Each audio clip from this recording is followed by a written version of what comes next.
Transport பாருங்க, supreme court 1.5 வருஷம் ஜெயிலில் இருந்தவர் டிரான்ஸ்போர்ட் ஸ்கேம்ல எத்தனை முறை பெயில் டினை ஆச்சு, ஒரு முறையும் சுப்ரீம் கோர்ட் என்ன சொன்னாங்க?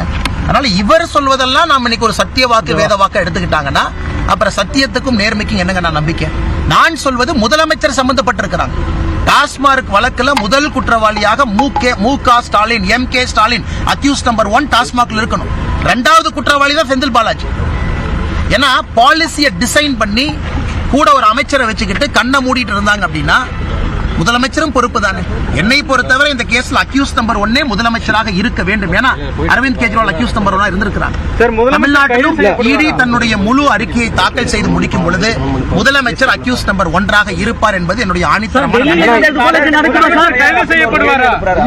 எந்த வருஷத்துக்கு போடப்பட்ட எஃப்ஐஆர் முன்னாடி எப்படி சொல்றாரு? அண்ணா ஒரு நிமிஷங்கள, இன்னைக்கு பத்திரிகை நண்பர் எங்கூட நீங்க வாங்க, எந்த பக்கம் வேணாலும் ஒரு FL5 லைசன்ஸ் இருக்கக்கூடிய ஒரு பாரோ டாஸ்மார்க்கோ எங்க வேணாலும் வந்து பாருங்க. சாதாரண மனிதன் கண்ணுல பார்த்தாவே அது தெரியும். இது வந்து 2023 போடப்பட்டதா, 24 போடப்பட்டதா, 25 போடப்பட்டதான் முக்கியம் இல்லை. இந்த முழு டாஸ்மார்க்கை இந்த அளவுக்கு மாற்றி இருப்பது திராவிட முன்னேற்ற கழகம் ஆட்சி 2021 மேற்கு பிறகு. அதான் இடி அறிக்கையில வந்து மிக தெளிவாக சொல்லியிருக்கின்றார்கள். 3 கேட்டகரி FIR கம்பைன் பண்ணி ECIR போட்டிருக்கோம் அப்படின்னு. ஏன் குற்றம் சாட்டப்பட்ட பிறகு இவங்களுக்கு கொடுக்கத்தானே போறாங்க. செந்தில் பாலாஜி அக்யூஸ்ட் ஆன பின்னாடி இடி காப்பி கொடுக்கத்தானே போகுது.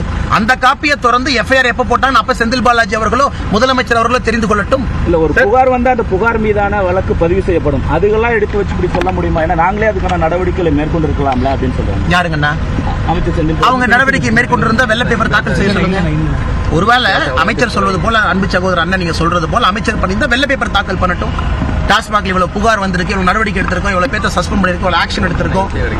இன்னைக்கு முக்கிய புகாரே வந்து நீங்க டாஸ்மார்க் ஒரு லீகல் ரூட்னா இல்லீகல் ரூட்ல 40% மேல சரக்கு வைக்கிறீங்க. அதுல வரக்கூடிய பணத்துல தான் நீங்க ஆட்சியை நடத்துறீங்கிறதா நம்முடைய குற்றச்சாட்டு.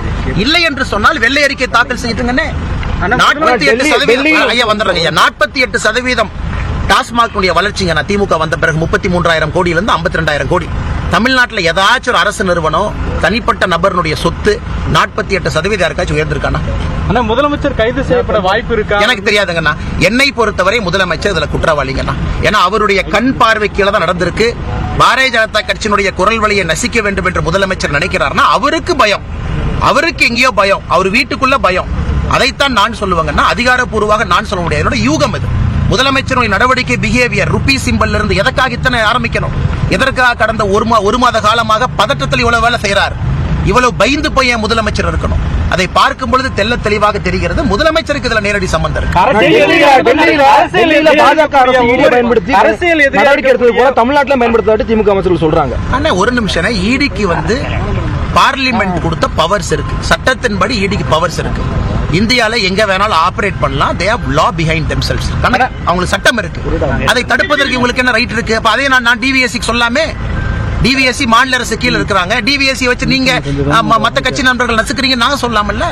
அது பாயிண்ட் இல்லனே. அவங்க நடவடிக்கை எடுக்கிறாங்க, கோர்ட்டுக்கு போங்க, அரெஸ்ட் பண்ணா பெயிலுக்கு போங்க, ஜாமீனுக்கு போங்க. அதை வைத்து கோர்ட் நியாயம் சொல்லட்டும். ஈடியே வரக்கூடாதுன்னு சொன்னா எந்த விதத்தில் நியாயங்கண்ணா?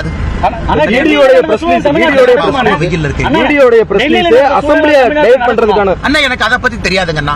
டெல்லியை விட மோசமான சூழல் தமிழ்நாட்டில் இருக்குன்னு நான் சொல்றேன்.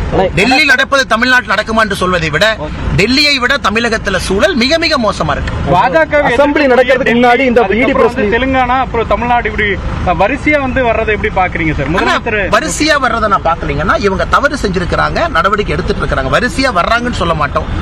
இங்க எங்கேயா இருந்தாலும் கூட உச்சநீதிமன்றத்தினுடைய தீர்ப்பை நான் சுட்டிக்காட்ட விரும்புறது. கவிதா அவர்களாக இருக்கட்டும், அரவிந்த் கெஜ்ரிவாலாக இருக்கட்டும், தமிழ்நாட்டில் யாரு கைது செய்யப்பட்டாலும் அவர்களாக இருக்கட்டும், தவறு செஞ்சிருக்கிறாங்க.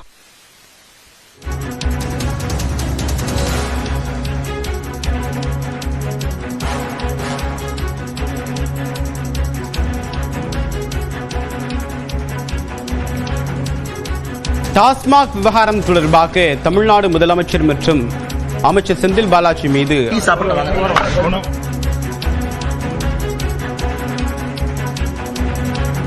டாஸ்மாக் விவகாரம் தொடர்பாக பல்வேறு குற்றச்சாட்டுகளை பாஜகவுடைய மாநில தலைவர் அண்ணாமலை முன்வைத்ததை பார்த்தோம். அதில் டாஸ்மாக் விவகாரத்தில் சுமார் 1000 கோடி ரூபாய் அளவுக்கு முறைகேடு நடைபெற்றிருப்பதாக அமலாக்கத்துறை அறிக்கை வெளியிட்ட நிலையில் அந்த விவகாரத்தை மையப்படுத்தி பாஜக தரப்பில் தற்போது டாஸ்மாக் முற்றுகை தலைமை அலுவலகத்தை முற்றுகையிடக்கூடிய போராட்டத்திற்கு புறப்பட்டிருக்கக்கூடிய அண்ணாமலை செய்தியாளர்கள் சந்தித்தார். அப்போது இந்த விவகாரத்தில் அமலாக்கத்துறையினர் வழக்கு பதிவு செய்திருப்பதாகவும் இந்த விவகாரத்தில் அவரை பொறுத்தவரைக்கும் முதல் குற்றவாளி தமிழ்நாடு முதலமைச்சர் மு க ஸ்டாலின் என்ற பகிரங்கமான குற்றச்சாட்டை அவர் முன்வைத்திருக்கிறார்.